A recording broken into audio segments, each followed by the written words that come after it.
Turn the page, live your life every day. Don't let anybody stand in your way. My office with books. Mike Foster here. It's another episode of What You Reading? What are you reading? Well, this is what Mike's reading. And I'm going to show you. I'm going to sit down and have it. This is my place in Vegas. I have a video about why I invested in Vegas. I still live in California. And guess what? If you work hard, live life 365, you can have all these things. So what am I reading? I'm going to tell you right now. So right here, first off, this is called La Bella Figura. And this is by Beppe Severnini.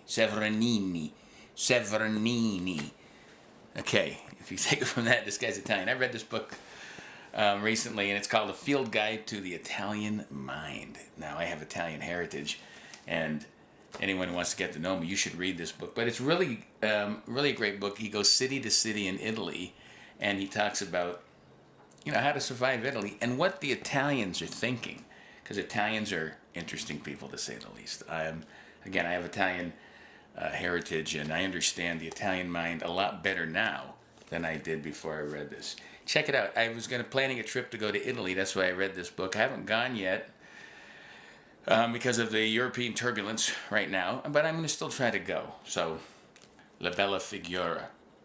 It's a fun book. Check it out. What else you read, Mikey? Oh my gosh, this was a fantastic book. It's called House by Tracy Kidder. Tracy Kidder is one of my favorite nonfiction novelists. He wrote Mountains Beyond Mountains, which was about the struggle in Haiti over the last 10, 20 years. And he has written a lot of books. House is his second or third book. Let me see. Give me a few seconds. This was written in 1985. Yeah, this was his third book. And what it is, it's a simple concept, but it was really well executed. He takes you from this couple in New England want to build a house, and he takes you from the planning stages, the architectural stages, to the breaking of the ground, to the give and take of what owners and builders and contractors and architects have to go through financially, spiritually, mentally. It's exhausting. It's exhilarating. And I read this book about the same time my wife and I were buying a new house. We didn't have to build a new house, but this is them actually building a new house. And I did some research later on. The husband in the book has passed on, but the wife is still there, and they think they use the house as a bed and breakfast. You can actually see it. And it was nice to put some pictures to the actual description of the house in the book, House by Tracy Kidder. Highly recommend it. Really good piece of nonfiction. What else you read, Mikey? A lot of nonfiction this time. Now, this is a famous movie called Moneyball, and this is written by Michael Lewis. And Michael Lewis has written a lot of good books like, Liar's Poker, The Money Culture, Pacific Rift.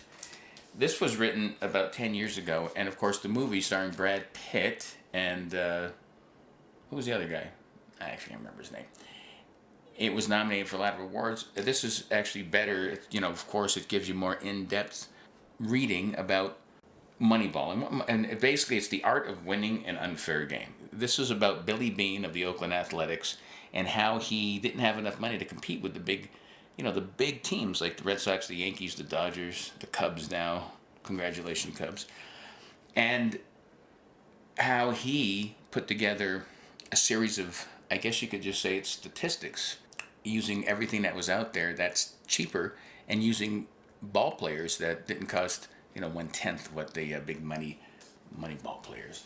And he had a very successful run. They made the playoffs. They didn't win the whole thing, but they're always in there. And this is if you love baseball and you want to see the backroom workings of successful baseball, read Moneyball. Now, the cover of this was at home because it's in my other house. It's called River of Time by John Swain.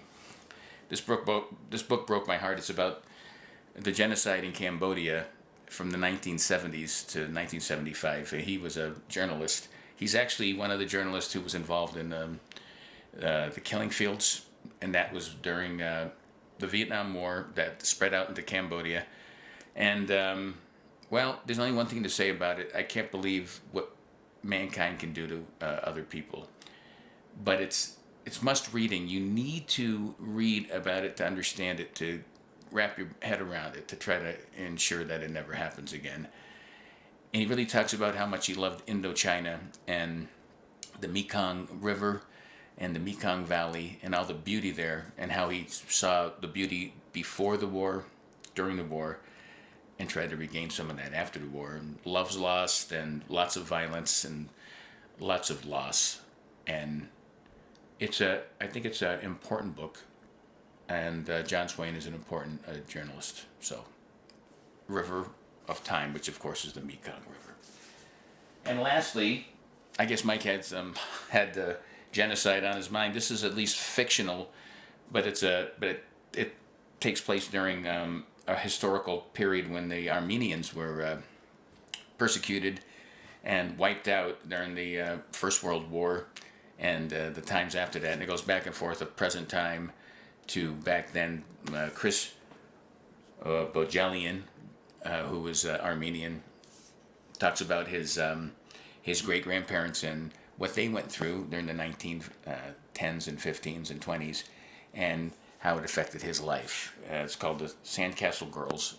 It's a novel, but it's brilliant, and it'll break your heart, but it'll make you think, make you realize that things haven't changed that much. There's a lot of horrible things going on in the world today, but one of the things that we need to do as human beings is figure out ways to deal with it, figure out ways to accept our fate, that we can't change everything. All we can do is just live in the moment and do what's best for each of us. So the Sandcastle Girls, a brilliant book. I highly recommend it. And that's what Mike's reading. So that's what Mike's reading. So for more videos like this, check out my website, Live Life 365. Subscribe to my YouTube channel by the same name. Until next time, keep living life 365. Keep reading. Let me know what you're reading. And peace. Live life 365.